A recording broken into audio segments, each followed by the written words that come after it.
Salut à toutes et tous, bienvenue dans cette émission Artistes reconfinés. Jean-Claude Doussard pour vous présenter ce programme. J'ai le plaisir d'accueillir non pas un chanteur, mais plusieurs dans un. Je vais vous l'expliquer. Il habite dans les Alpes-Maritimes, à Roussillon-sur-Thinée. Il a participé à plusieurs télés dans les émissions dont celle de Patrick Sébastien, Michel Drucker, Laurent Ruquier. Si je vous disais plusieurs chanteurs en un, c'est que ce monsieur aux 5 octaves est un imitateur. Il s'appelle Michel Villano et je l'ai au téléphone. Bonjour Michel. Jean-Claude, bonjour. Alors d'abord, Michel, tout d'abord, comment vas-tu? Et puis justement, suite à ce que vous avez subi par rapport à la tempête Alex dans les Alpes-Maritimes. Ben écoutez, on a survécu, hein, on avait bien été touchés, hein, un petit peu moins que la vallée de la Roya et de la Vésubie, mais on a été un peu touchés quand même. Bon, mais ça va, on a survécu. Puis on est dans une ambiance très solidaire ici, il y a beaucoup de gens, on est dans la campagne, dans la montagne, donc les gens s'entraident. Oui. Et c'est super. Très bien. Alors dis-moi, on va parler un tout petit peu du confinement si tu le veux bien. Comment as-tu vécu, comment revis-tu ce reconfinement? Ben comme tous les artistes, hein, c'est assez compliqué en ce moment. Voilà, tout est à l'arrêt.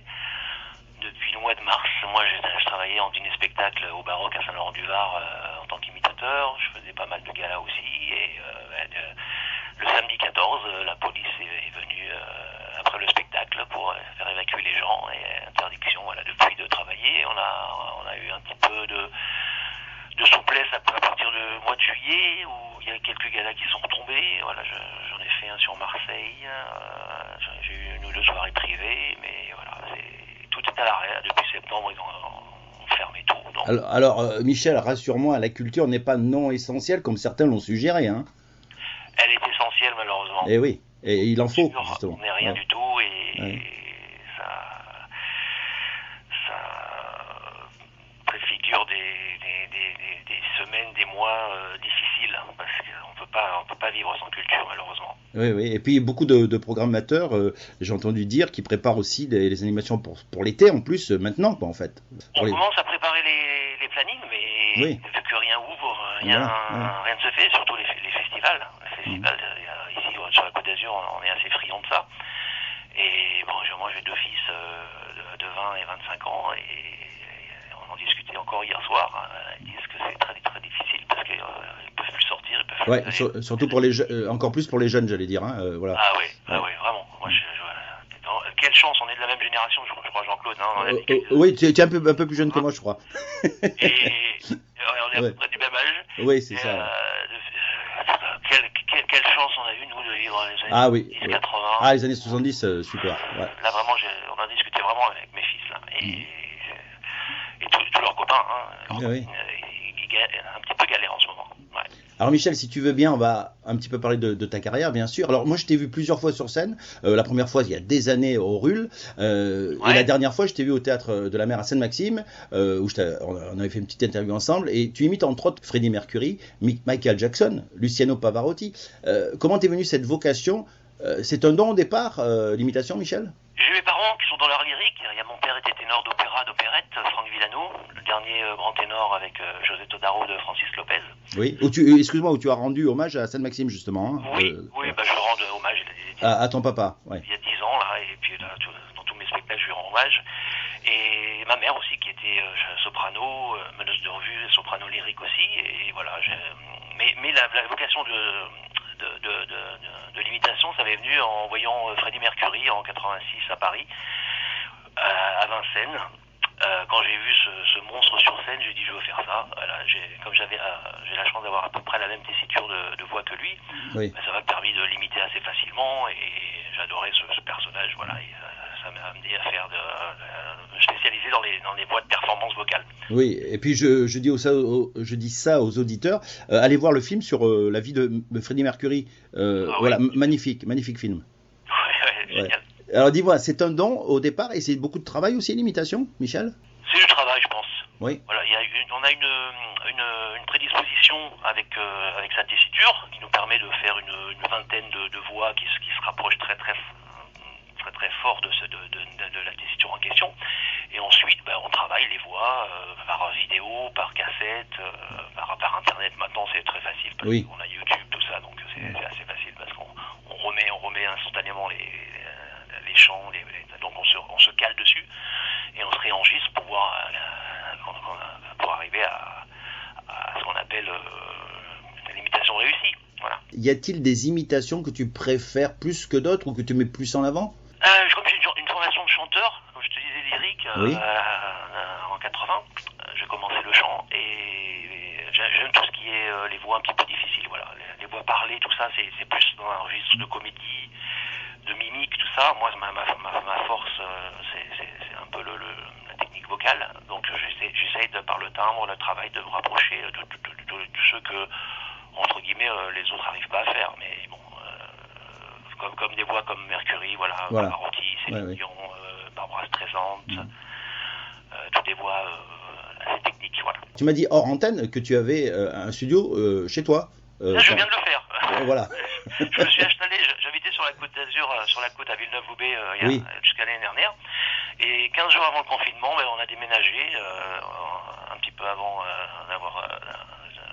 j'ai gardé aussi mon ancienne habitation, mais en déménageant, alors au confinement, on s'est installé ici dans l'arrière-pays et petit à petit, on refait des petits travaux. Et là, je me suis fait un studio d'enregistrement, exactement, que je voulais faire depuis tout le temps. Et tu prépares un nouveau disque, je crois. Oui. Là, je vais me remettre à la compo, puisqu'il y a beaucoup de temps. Oui, On travaille en amont un petit peu les nouveaux spectacles, mais j'ai envie de refaire un album classique, un peu dans l'esprit que tu avais vu à Sainte-Maxime, avec mes copines. Avec super l'harpiste, il y avait, rappelle-moi un petit peu. Voilà. Je connais depuis 20 ans maintenant, qui est une amie, et on va travailler un album qui s'appelle Cordes vocales. En mélangeant les harpes et magnifique. La voix et un ami à nous qui avait mis en scène et arrangé tout l'album, qui est décédé il y a un mois, M. Guy Colomar, un grand pianiste de la région, qui nous a quittés malheureusement, qui était un ami aussi. Oui. Donc c'est un album qui va lui être dédié, qui sortira l'année prochaine. Que des titres revisités, un peu dans l'esprit lyrique et très classique. Et justement, tu parles d'un spectacle à venir. Comment prépares-tu un spectacle, vocalement, mais aussi physiquement, je suppose? Oui. Là, les salles de sport sont fermées. Oui, malheureusement, oui. Mais ça... Toute ma famille, on faisait de l'haltérophilie, un peu de crossfit et d'haltérophilie pour garder un peu. Après passer la cinquantaine, il faut avoir un minimum de cardio pour tenir 1h20 sur scène tout seul. Donc voilà, un peu de cardio, un peu de footing, un peu de tennis. Et voilà. Alors je dis ça aux auditeurs parce que moi j'ai vu passer sur YouTube une vidéo où tu étais, je crois, du côté de à Villeneuve-Loubet, dans une salle de sport et tu t'es entraîné dur, hein, quand même. Oh, dur. Enfin, tu as... Peut-être moins ridicule qu'il y a une dizaine d'années, mais c'est pas évident, Alors dis-moi, tu t'es aussi produit dans les salles les plus prestigieuses de France, comme le Zénith, l'Olympia et même le Stade de France en 2001. Ouais, avec une soirée de 1, 2, 3 soleils avec Ronaldo et Zidane qui faisait ça devant, il y avait 50 000 personnes. Et avec mes potes, les cyclones, là, Gérald Dahan et toute l'équipe, Patrick Chagnot, Philippe Sachs, Yvonique, tout ça. On a fait un après-midi là, présenté par Nagui. Oui. Je faisais Mercury, un petit We Are the Champion sur l'Euro Central devant 50 000 personnes. Là, grand moment. Oui. Ouais, c'était un super souvenir. Alors tu en as parlé un petit peu au début de l'émission, mais tu te produis régulièrement, bien sûr hors confinement, sur la Côte d'Azur, pas loin de chez nous d'ailleurs, à Saint-Laurent-du-Var, au cabaret Le Baroque. Voilà, chez mon ami Jean-Pierre Somaini. Bon là, évidemment, il est très triste parce que ça fait 30 ans que ce cabaret existait, incontournable de la Côte d'Azur, et voilà, ça s'est fermé depuis le 14 mars, mais on espère rouvrir bientôt. Voilà. On croise mais vraiment les doigts là, parce qu'on a tous besoin, autant pour les chanteurs, artistes en général, et les spectateurs aussi. Hein. Je pense qu'on en a un petit peu soupé là. Là je pense qu'on arrive à la fin, et il va falloir vraiment que des choses se passent pour qu'on évite quelques débordements, on va dire. Oui. Merci Michel, j'étais avec Michel Villano, imitateur aux 5 octaves, mais allez le voir vraiment sur scène parce que moi je l'ai vu plusieurs fois, c'est un régal, voilà, je peux rien dire plus. Michel, avant de se quitter avec une de tes chansons, je te laisse quand même le dernier mot. Écoutez, on garde le moral. D'accord. Gardons le moral, il nous reste que ça, ne cédons pas à toute cette... cette pseudo-mise en scène qu'on est en train de nous faire avaler un petit peu partout. Mais je pense que c'est général. On compte sur nos dirigeants pour nous sortir de là et pour nous tirer un petit peu d'affaire, mais je pense qu'il faut qu'on soit un peu plus qu'on essaye de se débrouiller un petit peu plus par soi-même, voilà, en essayant de trouver d'autres solutions, voilà, pour d'autres alternatives.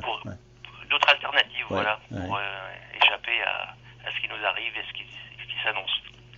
Merci beaucoup Michel, j'étais avec Michel Villano, chanteur, imitateur aux 5 octaves. Merci chers auditeurs de nous avoir suivis. Alors Michel, tu m'as envoyé 3 chansons, j'ai eu du mal à les choisir, je te dis franchement, mais bon j'ai choisi parce que tu l'adores, mais tu adores Michael Jackson que tu imites superbement bien et tout, etc. Mais j'ai choisi Freddy, ça te va? Ah ben, parfait. Tu veux nous dire un petit mot sur cette chanson? Ben, c'est une chanson que j'ai écrite pour mon idole, Freddie Mercury, voilà, où j'ai mis quelques petites réponses où je prends la voix de Freddie pour lui répondre un petit peu. C'est un hommage que je fais dans mes spectacles. C'est la dernière télé que j'ai faite avec Patrick Sébastien, mon parrain de cœur. Voilà, oui, c'est un petit mot sur Patrick Sébastien. C'est lui qui t'a donné la première chance, j'allais dire, à la télé, c'est ça? Il est venu me voir chez Gérard Cavalera à la Madonnette en 92. Ah oui, il allait beaucoup à la Madonnette, c'est vrai. Ouais. Et oui, c'est un ami de Gérard depuis 30 ans, 35 ans. Et il est venu me voir, il m'a fait faire je crois que j'ai fait 12 émissions avec lui en 20 ans. C'est quelqu'un de fidèle, c'est mon parrain de cœur, Patrick, voilà. Et il m'a fait, normalement je passais toujours avec des performances vocales, et là il m'a dit, bah tiens, tu viens faire je vais proposer Freddy, qui était la chanson phare de mon album que j'ai sorti l'année dernière, il y a 2 ans déjà, oh là là. Et il m'a dit, bah viens la faire dans l'émission. Donc voilà, j'ai pu chanter une chanson sans faire d'imitation, un petit peu quand même, mais dans les années bonheur, là, il y a 3 ans. C'est un grand souvenir. Merci Patrick. Voilà, c'est fait. Merci à toi Michel. Un imitateur qu'il faut vraiment écouter, mais aussi aller le voir sur scène. Il s'appelle Michel Villano. On écoute un de ses titres, Freddy, en hommage à Freddie Mercury. Il y a un super film, comme je l'ai dit tout à l'heure. Allez le voir, ce film aussi. Merci Michel, à très bientôt. Merci Jean-Claude, au plaisir de se revoir. Avec plaisir. À bientôt.